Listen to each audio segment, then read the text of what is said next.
Investment start करना, वो भी बेस्ट स्ट्रैटेजी के साथ, ये थोड़ा डिफिकल्ट हो सकता है तब जब आपको अपने रेगुलर एक्सपेंस भी मीट आउट करने हो, जैसे कि कार की ईएमआई, बच्चों की एजुकेशन, हाँ घर की ईएमआई, या इस तरह के कोई भी आपके जो रेगुलर एक्सपेंस है उनको आपको मैनेज करने के साथ साथ अपनी इन्वेस्टमेंट को भी कंटिन्यू रखना है।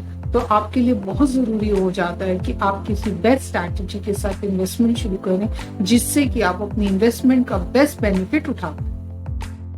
अगर हमने इन्वेस्टमेंट का डिसीजन ले लिया है और हम as a beginner best portfolio बनाना चाहते हैं, तो बेस्ट पोर्टफोलियो बनाने के लिए किन किन बातों को ध्यान रखना चाहिए, ये समझना भी जरूरी है। आज का हमारा वीडियो इसी बारे में। अगर आप अपनी इन्वेस्टमेंट जर्नी स्टार्ट करना चाहते हैं और आप नहीं जानते कैसे स्टार्ट करें, तो चलिए जानते हैं किस तरह से आप अपनी इन्वेस्टमेंट जर्नी स्टार्ट कर सकते हैं। हेलो फ्रेंड्स, मैं रचना, आपकी फाइनेंशियल एडवाइजर। इस चैनल में मैं फाइनेंस से रिलेटेड वीडियो लाती रहती हूँ, जिसे देखकर आप एक अच्छा पोर्टफोलियो बना सकते हैं और अपनी हार्ड अर्न मनी को ठीक जगह पे इन्वेस्ट करके एक बेहतर रिटर्न बना सकते हैं। आज हम बात करेंगे एक बेस्ट इन्वेस्टमेंट स्ट्रैटेजी के बारे में, एक अच्छा पोर्टफोलियो कैसे बना सकते हैं। तो चलिए शुरू करते हैं। What is investment portfolio? एक इन्वेस्टमेंट पोर्टफोलियो क्या होता है? मल्टीपल फाइनेंशियल इंस्ट्रूमेंट जिसमें भी आपने इन्वेस्ट किया है मिलाकर एक इन्वेस्टमेंट पोर्टफोलियो बनता है, जैसे कि stocks, mutual funds, bond, FD, saving account, real estate, crypto currency इत्यादि। मतलब कि जब आप रिस्क लेकर बेटर रिटर्न पाने के लिए तरह तरह के असेट में इन्वेस्ट करते हैं, तो ये सारे असेट मिलाकर आपका इन्वेस्टमेंट पोर्टफोलियो बनता है। इन्वेस्टमेंट कहाँ से शुरू करें? आप अपने दोनों ही शॉर्ट टर्म और लॉन्ग टर्म फाइनेंशियल गोल को सही फाइनेंशियल इंस्टीट्यूट में निवेश करके बेस्ट बेनिफिट पाना चाहते हैं। आप रिस्क कम लेना चाहते हैं बट हायर रिटर्न की एक्सपेक्टेशन रखते हैं।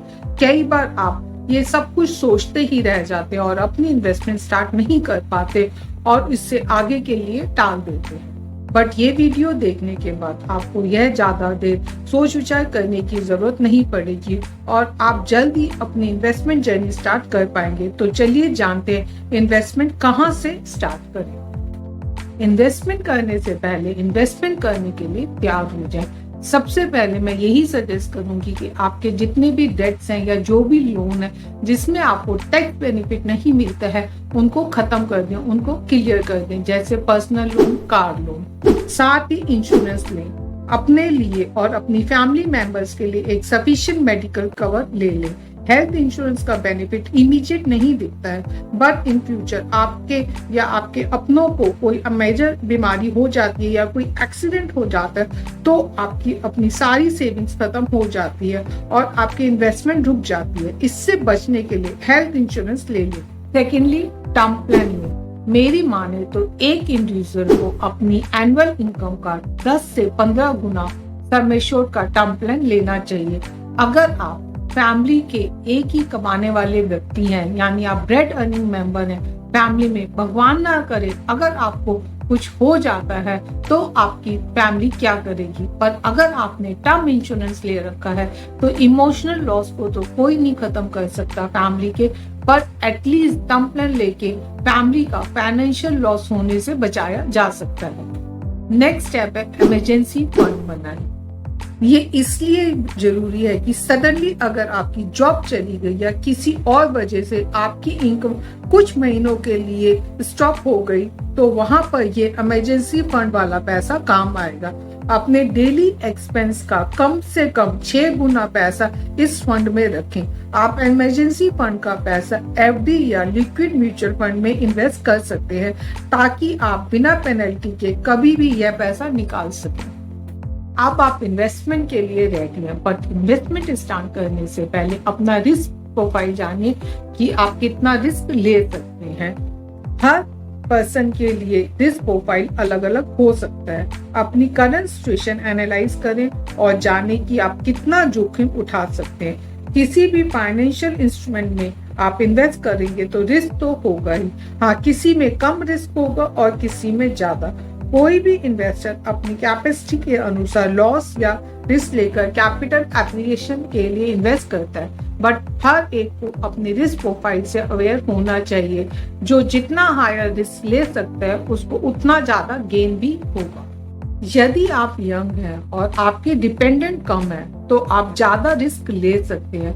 अगर आप एक एडल्ट हैं और आपके 3-4 फैमिली मेंबर आप पर डिपेंडेंट हैं, साथ ही आपकी एवरेज इनकम है, तो आप कम रिस्क लेना होगा। सेकेंडली, आपको अपने फाइनेंशियल गोल को ध्यान में रखकर इन्वेस्टमेंट पोर्टफोलियो बनाना होगा। रिस्क प्रोफाइल एनालाइज करते समय एज भी मैटर करती है, तो ये भी जानें कि आपके पास इन्वेस्टमेंट करने के लिए कितना टाइम है। एक 30 साल के व्यक्ति का पोर्टफोलियो थोड़ा एग्रेसिव हो सकता है, जबकि एक 50 साल के व्यक्ति का पोर्टफोलियो थोड़ा कंजर्वेटिव होगा, क्योंकि 30 साल के व्यक्ति के पास इन्वेस्टमेंट करने के लिए लंबा समय होगा, वो थोड़ा ज्यादा रिस्क ले सकता है। जबकि 50 साल के व्यक्ति के पास इन्वेस्टमेंट करने के लिए टर्म टाइम होगा, तो उसको थोड़े कम रिस्की एसेट क्लास में इन्वेस्टमेंट करनी चाहिए।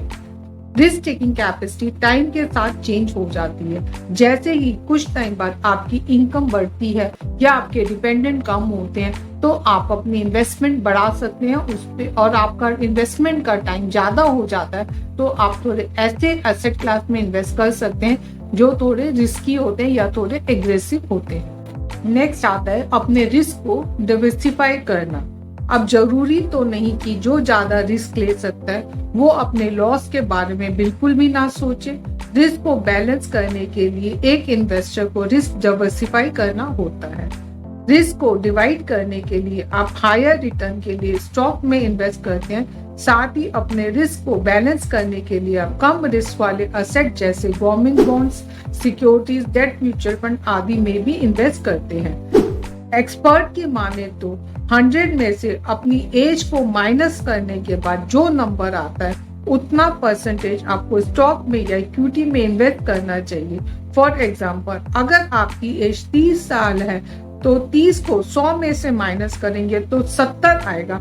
70% पैसा आपको या 70% अपनी इन्वेस्टमेंट को आपको इक्विटी में या स्टॉक मार्केट में इन्वेस्ट करना चाहिए।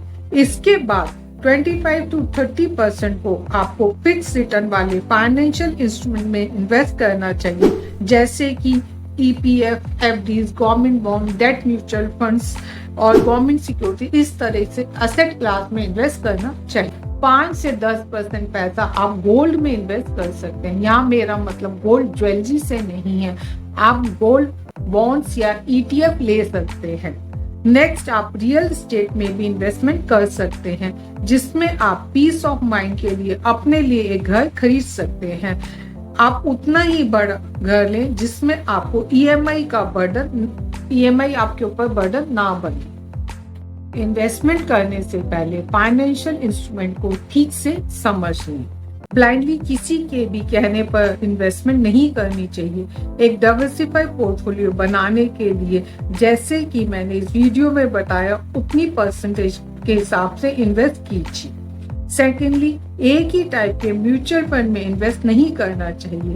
थर्ड, अपने म्यूचुअल फंड को उतने ही म्यूचुअल फंड रखें जिससे आप इजीली ट्रैक कर सकें, और अपने पोर्टफोलियो को रीबैलेंस कीजिए कि अगर आपके कुछ फंड नहीं परफॉर्म कर पा रहे हैं तो उनको बंद करके या स्विच करके और सारा टैक्स को ध्यान में रखते हुए उस हिसाब से उनको रीबैलेंसिंग करना बहुत जरूरी है। अगर आप ये सब कुछ खुद नहीं कर पा रहे हैं तो आप किसी फाइनेंशियल एडवाइजर की हेल्प ले सकते हैं। फाइनेंशियल एडवाइजर की हेल्प से आप अपने पोर्टफोलियो को रीबैलेंसिंग कर सकते हैं। कई बार होता है कि हमारा रिस्क प्रोफाइल चेंज हो जाता है या हमारे के पास कुछ एक्स्ट्रा रिस्पॉन्सिबिलिटीज आ जाती हैं, तो हमें अपने इन्वेस्टमेंट गोल को शफल करना पड़ता है, यानी चेंज करना पड़ता है। ऐसे केस में मैं आपको यही एडवाइस करूंगी कि किसी फाइनेंशियल एडवाइजर के साथ बैठकर अपना एक अच्छा पोर्टफोलियो बनाइए और टाइम टाइम पे उसको रीबैलेंस करते रहिए।